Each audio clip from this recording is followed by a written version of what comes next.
Kıymetli vatandaşlar, Demokrasi Zamanı Partisi'ne katılın, üye olun, güç verin.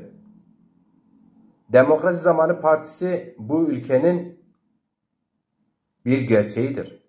Demokrasi Zamanı Partisi halkımızın, halklarımızın özgür geleceğinin bir teminatıdır, sigortasıdır. Demokrasi Zamanı Partisi gücünü halktan alıyor, emekçiden alıyor. Demokrasi Zamanı Partisi gücünü barışçıl faaliyetlerden alıyor.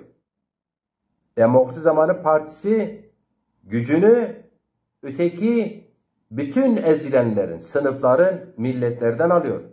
Demokrasi Zamanı Partisi gücünü Türk halkından, Zaza halkından, Kürt halkından, Lazından, Çerkezinden, Arabından alıyor. Demokrasi Zamanı Partisi bu ülkenin ve barışın temel taşı ve çimentosudur.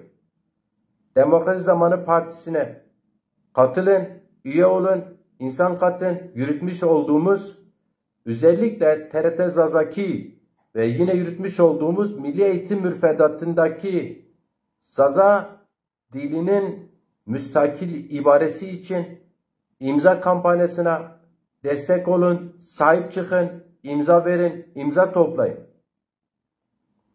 Hepinizi saygıyla, sevgiyle selamlıyorum.